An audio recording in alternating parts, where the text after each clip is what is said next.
Yeah, yeah. All right, Tommy. Tommy, we've known each other a long time. Yes, Tommy. sir. Can I get a little personal with you?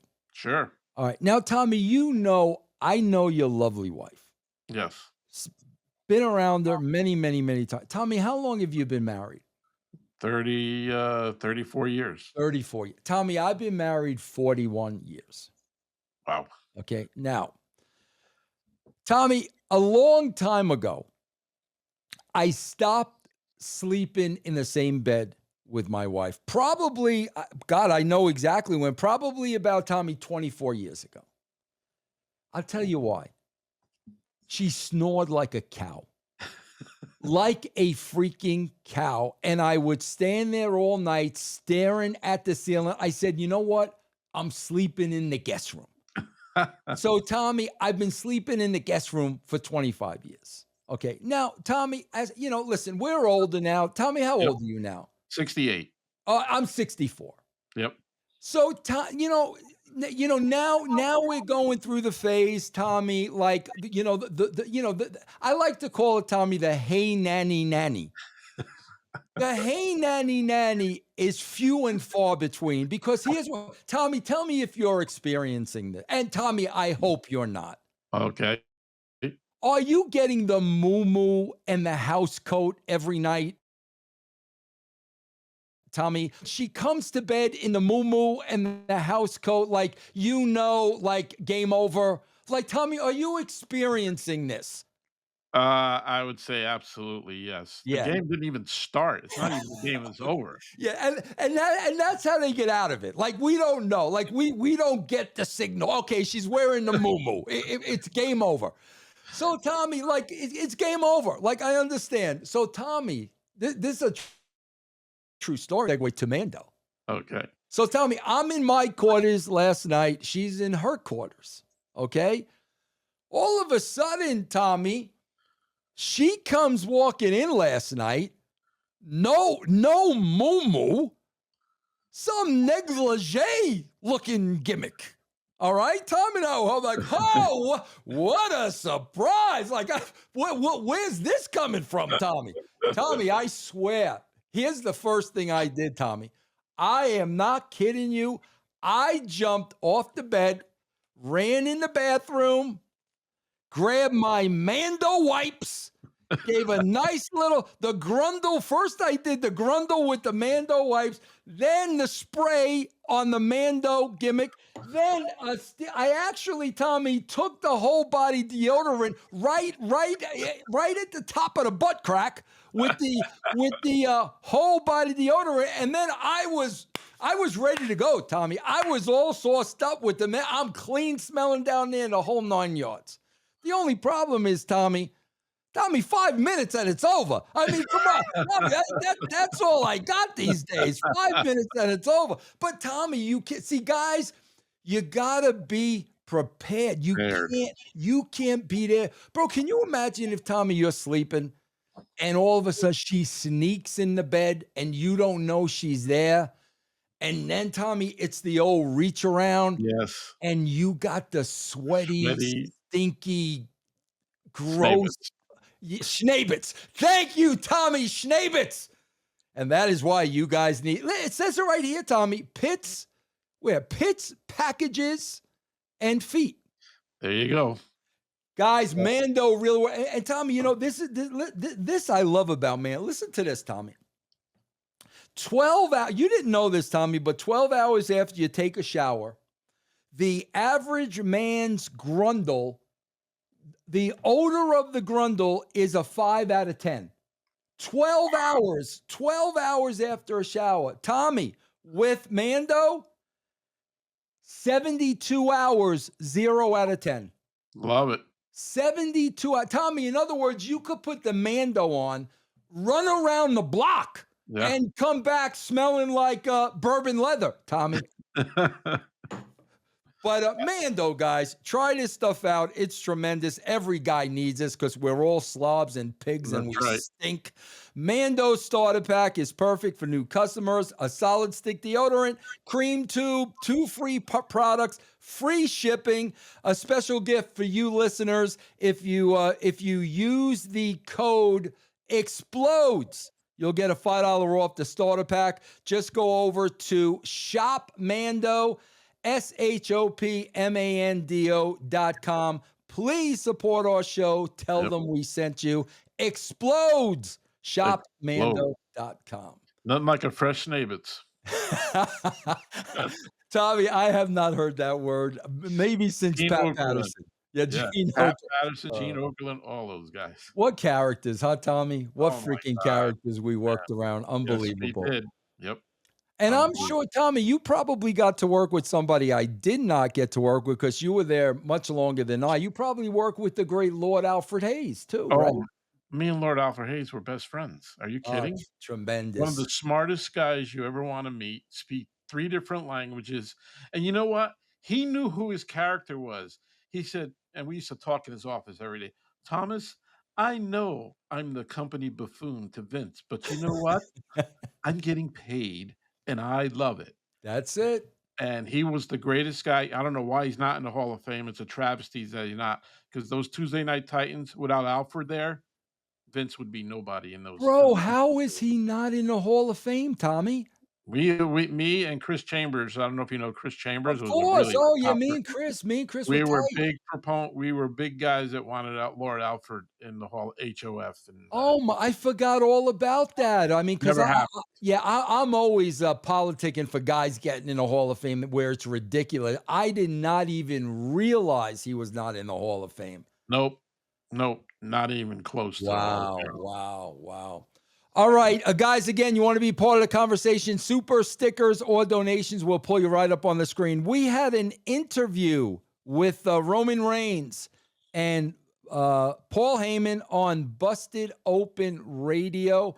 Producer man, can we bring up I think we can do this forever. I really do. A lot of people were like, 3rd inning. That was a game 1. It's a 7-game series, baby.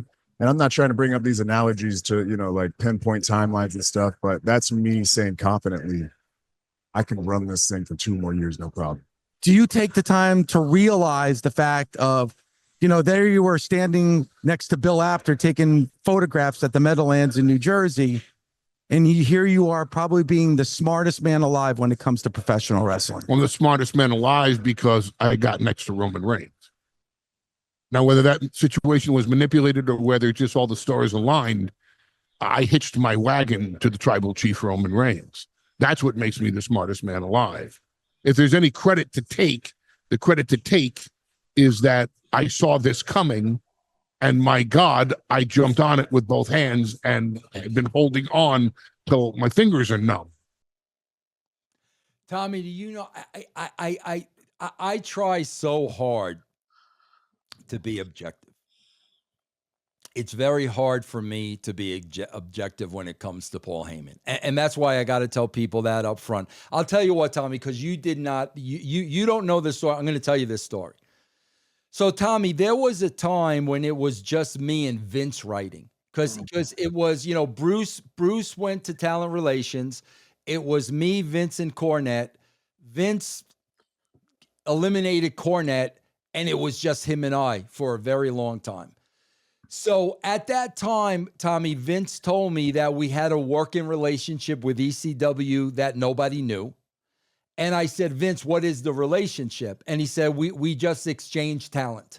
If somebody's not getting the television time they need to get, maybe we send them over there. Vince, if there's somebody you like on their show, we let Paul know and they will come over to Raw. That was the arrangement, okay? So, bro, we sent a lot of guys over to ECW, Tommy. And Tommy, you know this. You can vouch for me. Vince didn't watch one episode of ECW. He had no idea who was on the roster, what was going on. So, Tommy, I would occasionally watch ECW, and when there was somebody that stood out, I would go to Vince and say, Vince, call Paul. Let's get so-and-so over here. Okay? So, Tommy, every time Vince would call Paul for a talent, it started with the Dudleys. Paul would tell Vince, I don't know what to tell you. They're not interested in coming. And Vince would tell me this, and I would look at Vince and I'd say, are you effing kidding me, Vince? Those guys would rather headline a bingo hall than Madison Square Garden. Is that what you're telling me? But Tommy, I had no proof. I just knew there's no way somebody's going to turn down WWE for ECW. So Tommy, I want to know if you remember this name, because we're both New Yorkers. We're both from back east. Remember in the Daily News, there used to be that column. What was it? The grappler. What was it? Yes. So, I can't remember what it was. The grappler. Okay. Yes.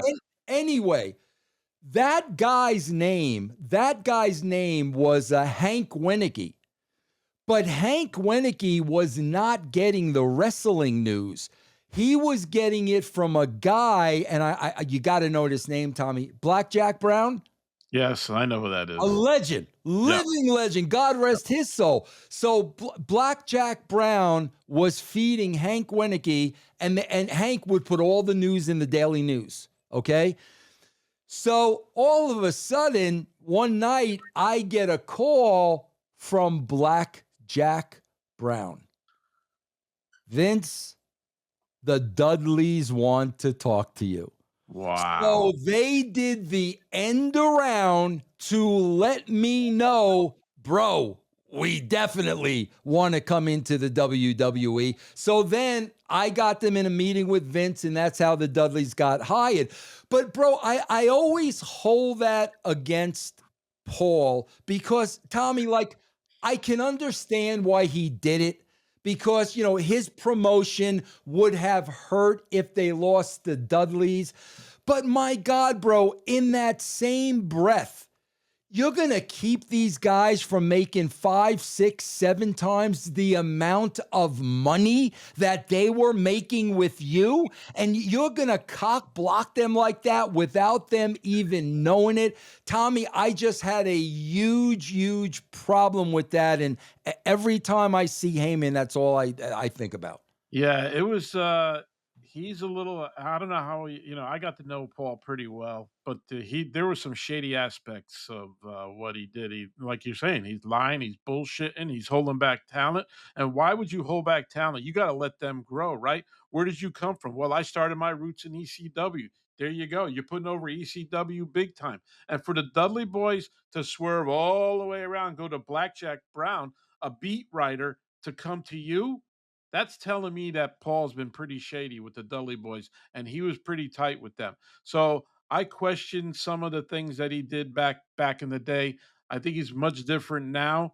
Now that he's older and he's making tons of money with the company, so I'm sure he's more of a straight shooter. I'm sure it's him heading up this so-called bloodline. I want to talk about that when you're ready to talk about it. So yes, there were shady things about him. I mean, look, he bankrupt ECW. If it wasn't for Vince, he owed everybody money. He didn't pay the boys for weeks, right? And he bankrupted, and Vince pulled them out. Yeah. Pulled them out of it. I'm just like, you can't stop these guys from making money like Right. that. I just thought that was so wrong on so many levels. But anyway, Tommy, let's get to the bloodline. The floor is yours because I got my thoughts on it. All right, here's my question. We're in the third inning. Can anybody tell me right now, in this moment, where is the bloodline? Where is the bloodline, right? Solo hasn't been around. Roman's out now. Tonga and Jacob are not representing the bloodline. They're not even called the bloodline anymore. They don't wear any of the merchandise anymore. Jimmy Uso's not in the bloodline. Jay's main event in WrestleMania. So where's this storyline? What happened? What are they doing with Solo?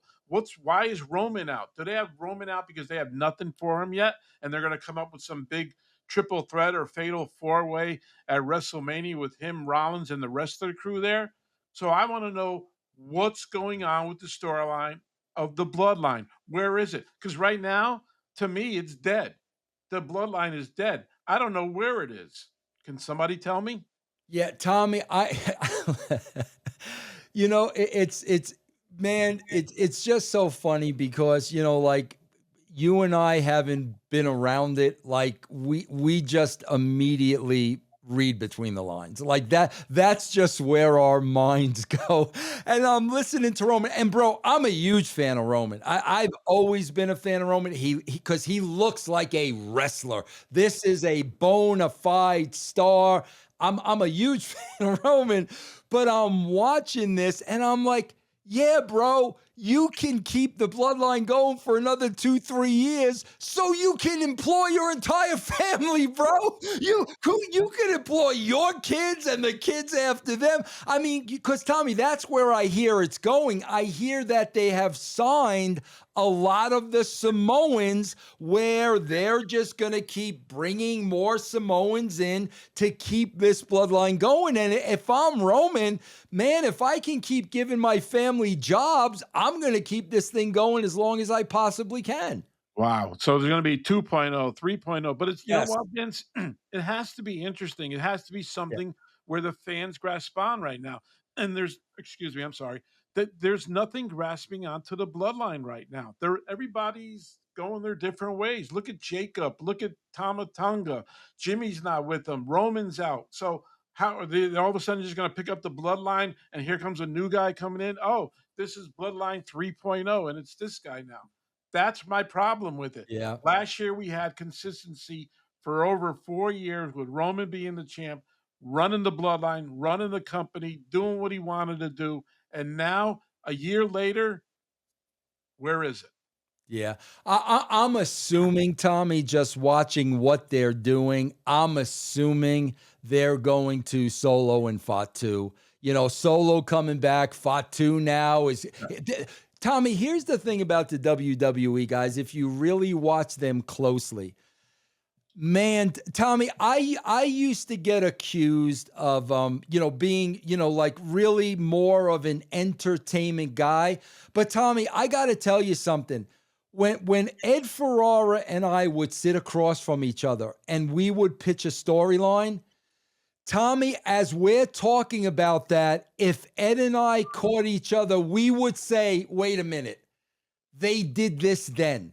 They did that here. If they had done that storyline before, we'd come up with something else because we constantly wanted something new. There is such a pattern in the WWE where they just repeat stories, Tommy, over and over and over again using different people. So now they're going to take the Roman Reigns Solo Sikoa story, and now that's going to become the Solo Fatu story. They repeat these same stories with different people over and over again. That's the reason why they're probably keeping Solo away. Because when I saw him come out and then he dropped the mic and didn't say anything, I said to myself, in a couple of weeks, this guy's going to come back. He's going to be a babyface. He's going to be a babyface. He didn't like what's going on with Jacob. Jacob kind of took over when he was gone. He said, I'm the new guy. He was cutting his promo backstage and saying, you haven't seen nothing yet, Jacob. And I'm like, well, this is self-explanatory. Solo's going to come back in a couple of weeks, and he's going to be a big-time babyface. Maybe even hook up with Roman. Who knows? So that's what I think is going to happen. You're absolutely right. It's regurgitated. Nothing new. It's all regurgitated. And Tommy, here's another thing that drives me nuts, and you hit the nail on the head. And we see this so many times. Tommy, I always said when it gets to getting somebody over, okay? Tommy, here's the number one rule of thumb. They need to be represented on TV every single week. And there are many ways to represent a talent, whether they have a match, whether they're on color, whether they're in a vignette, whether it's, what there are so many ways to get a talent, but they need to be on every week, because the second they miss a week or 2 weeks, Tommy, now you're starting all over again. So you're constantly restarting all over again. Tommy, you hit the nail on the head. When you don't see certain performers on WWE programming right now, like you said, it's Solo. Tommy, it's because they don't know what to do with them. That's why they're not on TV. They don't know what to do with them, so they sit them at home. And Tommy, come on, out of sight, out of mind. So now we're going to sit Solo home for 4 weeks. Now we're going to bring him back. Now we got to start all over again. And again, everything goes back to they're not writers. I can't imagine me telling Vince, I got nothing for Austin this week, man. Let's keep him at home. I got nothing for him this week. Tommy, that's just, you're not going to get people over that way. You know what? I'm glad you brought up Austin, because I was going to bring that up. That was when I was on the road. I was on the road from 96 to 02. Was there a week in the shows that we didn't see Austin? Never. We saw Austin. You had him in that show every week, and he became the biggest star ever. He had the most merchandise sold ever. You kept him in that show, and you kept it interesting every week on what he was going to do. Was he going to run over Vince's limo? Is he going to be backstage looking for Vince, or doing this or doing that? But you know what? He was in the show every week, and he didn't have to wrestle to be in the show. He could come out, cut a promo. He could be backstage. He could be in Vince's office. He could be in his truck pulling up, doing something crazy. But you had him in the show every week so the fans could see who Steve Austin was. Another thing that drives me absolutely nuts. If somebody on the roster back during the Attitude Era, if they were hurt, JR would call us, this is so-and-so's injury, they're going to be out for X amount of weeks, okay? You know what that meant to me, Tommy? This is what that meant to me. You can't book them in a match. Right. They were on every show. That's totally fine. As long as I have Austin, as long as I have The Rock, if they can't work, they can't work. That's fine. But Tommy, they started doing this somewhere along the way. When somebody gets hurt, no matter how up on the roster they are, they're off the show. Like they had Rhea Ripley, the hottest star on the show. She got hurt, and they sent her home for 4 weeks. I'm like, bro, if they're hurt, that just means they can't work. It doesn't mean they can't be on the show. That drives me nuts, Tommy. Yeah, you're absolutely right. You can be involved in the show in some way, shape, or form. If you can't physically work in the ring, you got to keep that character relevant every week. You can't let them sit on the sidelines for 4 weeks and say, where's Rhea Ripley at? Oh my God, we forgot all about her. You got to keep her every week. That's what television is, storytelling every week. And when you come to 1 week and you missed the last week, we reminded you what happened last week on that show to let you know this is what we're doing this week. It's very easy, and you did a great job of it, telling stories every week. And that's what this business is about, and that's where we got away from. We don't tell stories anymore. Because, Tommy, I'll tell you why. You got writers and you got bookers. Yep. Here's the difference. Writers start with the story. What two characters can we put together in an intriguing story? And then that leads to the match. With bookers, it's what's the best match? What two guys are going to have the best match? And then we'll try to make up some kind of a story. That's the difference because Tommy, bookers look at this as a wrestling show.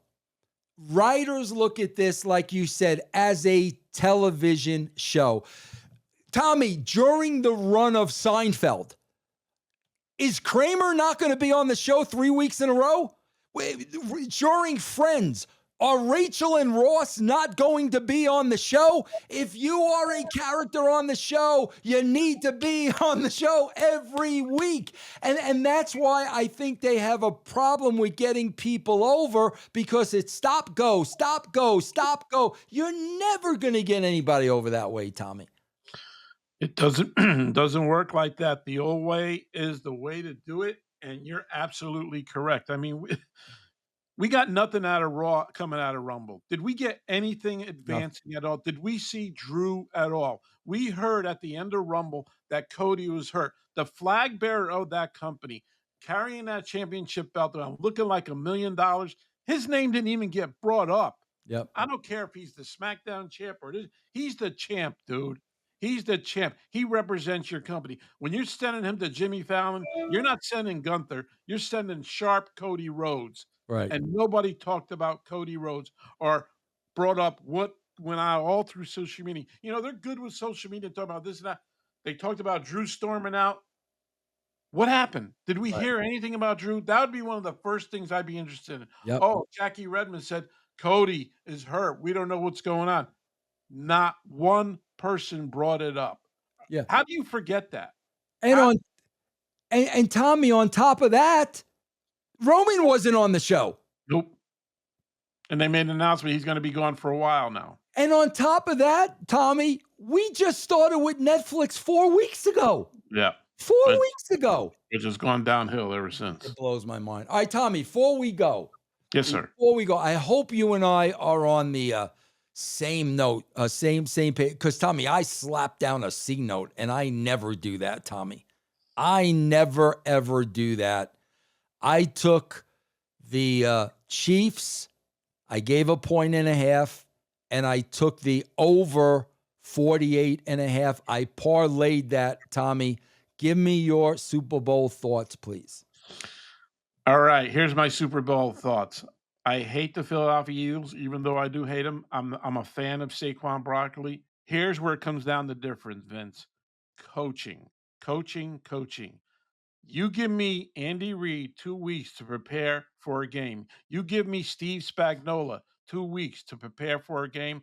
I'll take him over Sirianni and Vince Fangio any day of the week. Now, I know the Eagles have the number one defense, but I got to tell you, nobody's more of a magician than Andy Reid and Mahomes. And they are going to win the game. It's going to be a three-peat. And I agree with you. The over is going to be 48. They're going to score in the second half. And I think even though coach's head is going to we won't even fit them in here anymore. It's all about coaching to me. Yeah. It's all about coaching. And Reed just blows Sirianni away. And those guys play for them. They know they're this close to history, man. Yeah. And the Eagles will not stop them. Tommy, you know what? I'm saying the same thing now that I used to hear myself saying a few years ago. When we got to the Super Bowl, Tommy, I would always say, you can't bet against Brady. I'm saying the same thing about Patrick Mahomes now. How can you possibly bet against Patrick Mahomes? The dude is a magician out there. He's done stuff, and I've been watching football. I'm a huge football fan like you, and baseball and everything else. He's just a magician out there. And, quite frankly, I don't think Jalen Hurts is that great. I think in big games, he kind of apples up a little. If it wasn't for Barkley this year, I don't know where that team would be. So I'm going to put my money down. I'm not putting it on Jalen Hurts. I'm putting it on Patrick Mahomes and Andy Reid right then and there. Very nice. Tommy, what do you think about the Alonso signing? Boy, did he overplay his hand or what? Oh, well, did he overplay his hand? Or freaking Boris, man. Yeah, Boris, Boris. for the last 2 years, he has screwed his clients over. Well, he got the bag for Juan Soto. I think they gave him past part of the City Field as a wing there. I mean, he asked for everything. So, I'm a Yankee fan. I'm upset Soto's gone, but you give him $765. How do you walk away from that? Alonso really made a bad move of getting rid of his agent, going with Boris. He saw big numbers. They weren't there. He got 2 years, $54 million. He's got an opt-out in the first year. And believe me, Cohen wants him to opt out because they're going to go after Vladdy Daddy Guerrero and another big bag of money for that first baseman to play with Soto. That he wants him to opt out in a big way in a year, and they gave him that option. And he's the highest paid first baseman ever, $30 million for like a 220 hitter who strikes out a ton, guys. And going to be a little different for Soto not having Judge behind him than having Pete Alonso. So Yeah. we'll see what kind of numbers Soto puts up this year, and it all reflects back to Pete Alonso, because I'd rather pitch to Pete Alonso than Juan Soto, right? So Yeah, we'll I see what agree. happens. But he overplayed his hand with Yeah. Boris. He saw big numbers, and he's not getting them, dude. Yeah. And he better have a monster year if he wants to opt out, because he's not getting any younger. Yeah. Hey, Tommy, I got to tell you, man, I like what the Yankees did in the offseason. I mean, yeah, they lost Soto, but I think overall, all around, they're a better team right now than they were at the end of last season. Yeah, I do too. I think Goldschmidt at first. I think Bellinger in center field. I don't know what they're going to do at third base. I really don't want DJ LeMahieu at third base. I would try to. I heard the Philadelphia Phillies wanted to trade Bowen, who I wouldn't mind having. So we'll see what happens. They need a leadoff hitter. We'll see what happens with Dominguez. The kid's a stud. He Yep. just changed his number from like 88 to 24. So maybe that's going to make him play a little better. He's going to be in left field. I like the pitching. I like Wells behind the plate. I think they got a solid team, and Judge is going to be Judge, I think. So and if Stan could pick it up a notch, boy, the sky's the limit, because the American League's really not that tough. Yeah. Not that tough at all. Tommy, I just, following this the whole off season, I just think Arenado is a no-brainer. The Cardinals are looking to give him away. Do the Yankees not like him for some reason? No, a lot of people think Arenado is another Josh Donaldson. That's what we were reading. Wow.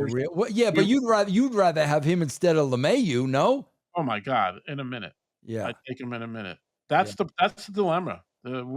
Are they going to move Jazz as second? You mean to tell me DJ LeMahieu is going to play third all year and be healthy? We've seen he hasn't been healthy in 3 years, and Yeah. we know what he is. He's not getting any younger. So, and they're not going to put Cabrera there. He's the utility guy. Yep. Peraza, they thought this guy was going to be the next Derek Jeter, right? Never panned out. They're not going to put him at third. You got to hit when you're at third base. You got to have power at first, and you got to have power at third. I Right. wish we had your guy, Willie Adames. That kid's a Yeah. stud. Thank God we did that. But anyway. All right, Tommy, where can everybody follow you, man? I know you're doing a ton of great shows with the coach. Give it to me, Tommy. Yeah, we got the last word every Monday night with myself, Gabby, and sometimes Rafian. Right after Raw, we're on at 11 o'clock.